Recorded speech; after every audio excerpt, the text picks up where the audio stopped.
Setelah bebas finansial di 2022, rencana selanjutnya apa? Pernah mikirin pensiun nggak? Kami ceritakan ya di video kali ini.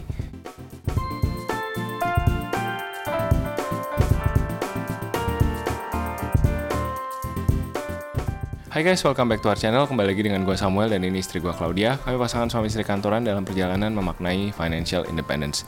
Di channel ini kalian akan temukan video-video seputar karir, keuangan, adulting, dan topik-topik menarik lainnya. Jadi kalau kalian suka dengan apa yang kalian tonton hari ini, jangan lupa untuk subscribe dan follow kami supaya kalian bisa dikasih tahu lagi kalau ada video baru lagi dari kami. Nah, kali ini kami mau ngomongin pensiun. Jadi kami sudah bebas finansial dari tahun 2022. Kalau ikutin pakemnya FIRE, Financial Independence Retire Early, sudah financial independence-nya, retire early-nya kapan? Apakah kami akan ada rencana untuk retire early atau belum? Nah, jadi kami mau fokus ngebahas itu di video kali ini. Untuk sedikit konteks, financial independence ini bukan artinya kita kaya raya, uang nggak terbatas, punya bisnis besar gitu ya, atau punya mesin cetak uang atau gimana gitu ya, nggak ada. FIRE ini didasari oleh kami menghitung kira-kira kebutuhan bulanan kami tuh berapa sih yang cukup, uang yang dibutuhkan untuk tiap bulan hidup. Nah, berdasarkan budget yang udah ditetapkan itu, kami menghitung angka FIRE kami. Nah, untuk hitungan angka FIRE ini ada video-video yang udah kami buat, mungkin teman-teman bisa cek lagi nanti. Tapi basically ini bukan tentang menjadi kaya raya, tentang mengumpulkan uang sebanyak-banyaknya itu enggak. Justru ketika udah mencapai titik FI, titik financial independence, kami harus hidup disiplin. Kami harus tetap stick to the budget supaya ya kami bisa tetap mengatakan kami ini bebas finansial. Nah, biasanya kalau sudah bebas finansial ada elemen retire early-nya. Meskipun retire early ini optional, tapi banyak juga teman-teman, orang-orang dari FIRE movement yang akhirnya memutuskan untuk retire. Jadi nggak lagi kerja kantoran formal, tapi ya mungkin mengerjakan hobi atau melakukan passion project-nya gitu. Itu yang juga banyak dilakukan. Nah, tapi kalau kami sendiri, walaupun secara hitung-hitungan matematiknya gitu ya tadi sudah bisa pensiun, tapi jujur kami masih banyak kekhawatiran nih ya, banyak ragu-ragu nih beneran mau pensiun atau enggak gitu, karena ya again kan hitung-hitungan ya bisa hitung-hitungan ya, masih banyak faktor yang sebenarnya nggak bisa dihitung lainnya gitu, ya seperti inflasi atau tiba-tiba ada faktor lainnya gitu yang kita tidak masukkan dalam perhitungan. Jadi ya itu satu ya secara matematis. Lalu secara psikologis juga kan karena kami berdua selalu bekerja selama ini gitu ya, ngantor terus, sekarang mungkin udah tahun ke-12 ya kurang lebih. Jadi kayaknya gimana gitu ya, masih agak sulit membayangkan hidup tidak bekerja, hidup tidak ngantor itu tuh gimana ya gitu. Maksudnya nanti kayak ya mungkin ini kedengarannya aneh gitu ya, tapi apakah akan kesepian kah gitu ya. Maksudnya selama ini kita kalau ngantor kan ya pasti ada banyak teman kantor, terus kalau kita ke kantor bisa apa ada yang ulang tahun, makan martabak sama-sama gitu kan ya. Terus ya itu tadi ya, mulai dari yang informal ya tadi, ngumpul-ngumpul bareng teman-teman kantor, sampai yang formal ya tukar pikiran, terus kita ada KPI yang terus memacu kita untuk terus produktif gitu ya, maksudnya untuk terus perform. Dengan kita nggak ngantor, apakah nanti jadi kayak seperti kehilangan motivasi nggak ya gitu untuk terus mengembangkan diri sendiri gitu ya. Nanti takutnya kita akan justru malah membangun habit yang nggak sehat nggak ya, misalkan jadi malas-malasan terus gitu, bangunnya siang terus gitu ya, atau jadi ya nggak, kurang kerjaan. Gimana sih kalau orang kurang kerjaan kan jadi aneh-aneh ya, segala macam dikerjain gitu yang nggak penting. Jadi ya itu juga ya ada psikologisnya. Terus Sam juga sempat sharing juga, ada takut apalagi Sam, kayak post power syndrome in a way. Jadi kalau udah selesai, maksudnya kami kan berdua sama-sama udah mid level manajemen lah di kantor gitu. Nanti kalau misalkan sudah retire early, nggak dalam struktur kantor lagi, ada istilah namanya post power syndrome. Itu jadi kayak orang yang tadinya dicariin orang, yang dibutuhkan approvalnya di kantor, dimintain izinnya segala macam, itu tiba-tiba hilang semua. Nah, itu akan merasa ya sebenarnya sama sih yang tadi kalau bilang kesepian atau merasa nggak berguna lagi gitu sebagai human being. Gitu. Nah, jadi itu tadi ya masih banyak faktor pertimbangan lah, apakah benar-benar mau retire atau enggak gitu ya. Betul. Tapi anyway gitu, kita jadi lebih serius nih membaca-baca tentang pensiun gitu ya. Karena kan penasaran ya, sebenarnya pengen tahu kehidupan seperti pensiun tuh kayak gimana sih gitu ya. Terus apa aja yang harus dipersiapkan. Kadang-kadang kan kita nggak kepikiran gitu ya. Jadi ya butuh riset gitu ya, kehidupan setelah pensiun itu seperti apa. Nah, ini kita ada beberapa data menarik teman-teman tentang pensiun ya. Yang pertama, menurut data dari Kementerian Ketenagakerjaan, hanya sekitar 11% dari total populasi tenaga kerja di Indonesia yang memiliki program pensiun. 11% loh ya. 11% itu dikit banget ya. Iya, berarti 89%, hampir 90% tidak ada program pensiun gitu. Jadi bahaya banget gitu ya. Habis pensiun terus mau hidup pakai apa gitu. Betul. Nah ini mungkin kita 11%, mungkin ya, aku juga nggak baca detail datanya. Mungkin termasuk pekerja kasar ya, pekerja blue collar gitu. Kalau pekerja formal harusnya aman dong gitu kan, karena kan kita ada BPJS, ada asuransi kantor segala macam, mungkin ada yang punya DPLK, dana pensiun lembaga keuangan. Ternyata sekitar 48% dari pekerja formal di Indonesia, pekerja formal ini mungkin kita yang kantoran gitu ya, mengalami kesulitan untuk mempersiapkan dana pensiun mereka. Jadi udah dibantuin, udah difasilitasi kantor, 48% masih merasa kesulitan. Itu hampir setengahnya gitu.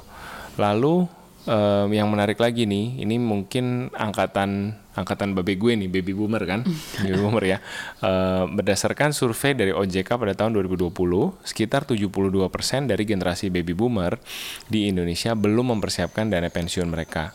Ya, baby boomer sekarang ini usia 55 sampai 74 tahun ya. Betul. Jadi nah yang menarik di Indonesia tuh kan ada pemikiran orang tua kalau udah retire tuh ikut anak gitu. Nah, mungkin ini juga aku juga pernah baca data dari LPS tentang sandwich generation. Jadi 70% lebih orang lanjut usia di Indonesia itu mengandalkan ya bantuan hidup gitu ya dari anak-anaknya tinggal bersama gitu. Tentunya ini sesuatu yang ya mungkin pro dan kontra gitu ya. Ada yang nggak apa-apa, ada yang merasa diberatkan gitu. Tapi kalau kami pribadi sih gimana? Pengen nggak jadi sandwich generation? Nggak. Sebenarnya bukan masalah pengen nggak pengen sih gitu. Tapi maksudnya kalau bisa lebih siap, kenapa enggak gitu? Kalau misalkan justru kita bisa ya masa tua tidak membebani anak, bahkan justru ya bisa bisa justru masih bisa tetap berkontribusi secara aktif pada masyarakat. Betul. bisa kita sehat, bisa bantuin anak jagain cucu misalkan, ya kenapa enggak gitu. Tentunya ya harus dipersiapkan sebaik-baiknya, makanya dari segi fisik dan dari segi finansial. Betul. Ada beberapa data lagi ya yang menarik, tapi kita baca cepat aja. Selanjutnya, berdasarkan data dari BPJS Ketenagakerjaan, pada tahun 2020, jumlah peserta program pensiun yang terdaftar hanya sekitar 1,2 juta orang. Rata-rata umur pensiun di Indonesia adalah 56 tahun. Namun, 53% dari peserta pensiun di BPJS Ketenagakerjaan mengalami PHK sebelum mencapai usia pensiun. Jadi kita nggak boleh terlena nih sama mimpi bahwa usia pensiun tuh di usia 56. Kalau dapat kantor yang stabil, kita ikutin aja, go with the flow gitu ya. Kita nggak pernah tahu ya apa yang terjadi di tengah jalan karir kita gitu. Buktinya datanya di sini, lebih dari separuh mengalami PHK sebelum usia pensiun. Dan data yang terakhir yang juga menarik, berdasarkan data dari LPS, Lembaga Penjamin Simpanan, pada tahun 2020 hanya sekitar 6,5% dari nasabah di Indonesia yang memiliki produk perencanaan keuangan untuk pensiun. Nah, supaya nggak jadi sandwich generation, supaya kita bisa pensiun secara responsibel, kita juga mesti lihat-lihat yang namanya asuransi. Nah, salah satu jenis asuransi yang menarik buat kami adalah asuransi dwi guna atau endowment.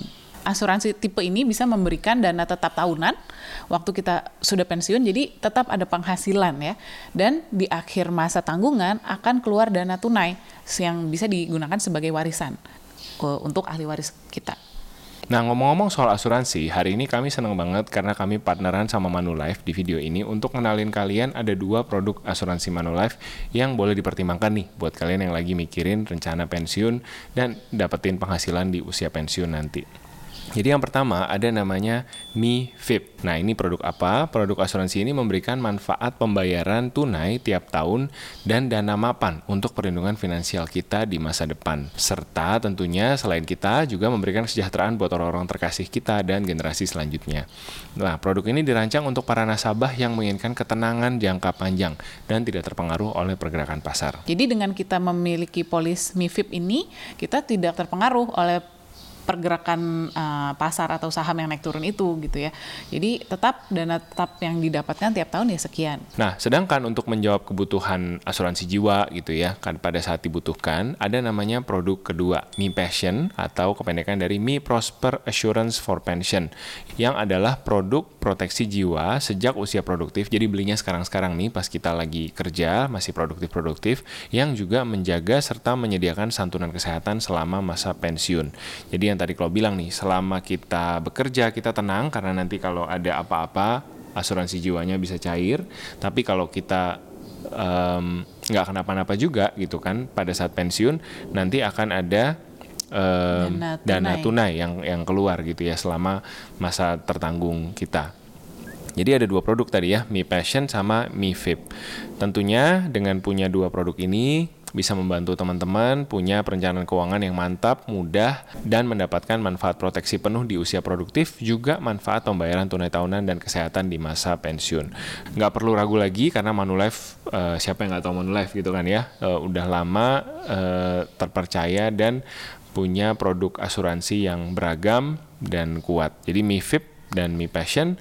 Untuk info lebih lanjut, teman-teman bisa cek-cek link dan info-info yang ada di description box di bawah. By the way, kami juga saat ini sudah tercover oleh Manulife. Ya udah lama sebenarnya ya. Udah dari 2-3 tahun lalu ya, sejak kita memutuskan untuk kayaknya asuransi kantor aja nggak cukup nih, karena ya we never know gitu ya, bisa di lay off, bisa tiba-tiba memutuskan untuk resign atau segala macem, dan tiba-tiba sakit gitu ya. Jadi ya udah kami memutuskan untuk memang mengambil asuransi kesehatan dari Manulife. Asuransi kesehatan dari Manulife. Ya. Oke, jadi lengkap ya guys, asuransi jiwa, asuransi kesehatan ada di satu produk. Bisa jadi pilihan kalian dalam mempersiapkan masa pensiun. Jadi angka harapan hidup rata-rata di Indonesia itu di 72 tahun. Jadi tadi kalau misalkan rata-rata pensiun ya usia pensiun normal pada umumnya kan di 58. Nah, itu aja berarti masih ada kurang lebih 10 tahun lebih ya untuk hidup. Apalagi kalau kita yang mau rencana pensiun dini, lebih lagi nih tahun-tahun yang harus kita lalui tanpa ada income dari corporate gitu ya. Jadi benar-benar rencanain harus matang banget. Dan ya sementara kita masih kerja, sedini mungkin kita siapkan akan lebih baik ya. Sebenarnya sama aja sih dengan prinsip investasi ya, sedini mungkin kita investasi akan lebih baik. Begitu juga dengan persiapan pensiun gitu ya, sedini mungkin kita persiapkan, ya tentunya akan lebih baik hasilnya. Oke, tapi kan ada orang bilang BPJS saja cukup gitu ya. Itu menurut kamu gimana, Kal? Ini kembali lagi mungkin ke standar hidup masing-masing gitu ya. Karena ya pastinya ada orang yang sudah puas gitu ya dengan BPJS aja gitu, tapi ada juga yang mungkin nggak cukup gitu, karena ya memang memang tidak bisa dipungkiri gitu ya, kalau BPJS itu kan terbatas ya coveragenya gitu, obat-obatan yang di cover juga terbatas, tapi tentunya lebih baik ada BPJS daripada tidak gitu. Sama sekali nggak ada, daripada sama sekali nggak ada ya mendingan ada BPJS. Tapi kalau misalkan ada rezeki lebih dan bisa ambil asuransi swasta, mungkin akan lebih baik, karena asuransi swasta ini tentunya tidak hanya mengcover di Indonesia ya gitu ya. Kalau seperti yang kami miliki, polis kami bisa mengcover sampai luar negeri, Asia. Tapi tidak termasuk Singapura dan Jepang. Tidak termasuk Singapura, Jepang, Hong Kong kalau salah. Nah, sedangkan kita tahu di Penang juga udah bagus, Thailand juga udah bagus, bahkan Korea pun juga udah bagus gitu, dan itu di cover oleh asuransi kesehatan Manulife kami. Jadi kesimpulannya, penting banget untuk punya asuransi. Resikonya terlalu besar untuk kita nggak punya asuransi gitu ya. Apalagi buat teman-teman mau pensiun dini atau pensiunnya entar juga sama aja sebenarnya. Resiko sakit, tua gitu ya. Kita semua pasti akan mengalami hal tersebut. Tinggal gimana kita mempersiapkannya adalah salah satunya dengan punya asuransi. Asuransi akan bantu kita jagain keuangan kita supaya di hari tua kita nggak pusing dengan medical bills, dengan hal-hal yang sebenarnya kita bisa oper nih biayanya. Risikonya kita bisa oper ke asuransi. Buat teman-teman yang masih pengen tanya-tanya, pengen tahu lebih lanjut, boleh juga cari pertolongan dari financial advisor, financial planner yang bisa bantuin kalian ngitung sebenarnya kalian butuh apa sih, polis apa saat ini, kemudian budget kalian berapa. Itu boleh banget cari teman-teman financial planner yang bisa ngebantu kalian susun rencana asuransi terbaik sesuai dengan kebutuhan kalian. Dan untuk kalian yang udah tertarik dengan produk MiVIP dan MIF Passion yang tadi aku mention di tengah-tengah video, jangan lupa untuk cek di description box di bawah untuk info-info selanjutnya. Semua link, semua detailnya bisa teman-teman baca di bawah. Jadi gimana nih teman-teman? Tumben-tumbenan nih saya yang tutup ya. Jadi yang teman-teman yang nonton hari ini udah punya rencana pensiun belum? Kira-kira mau pensiun di umur berapa? Dan kalau pensiun kira-kira mau ngapain aja? Sharing dong cerita-ceritanya di komen di bawah ini. Thank you udah dengerin. Mudah-mudahan bisa membantu kalian memahami asuransi dan mempersiapkan pensiun dengan lebih mantap lagi. See you next week. Take care and stay healthy. Bye-bye.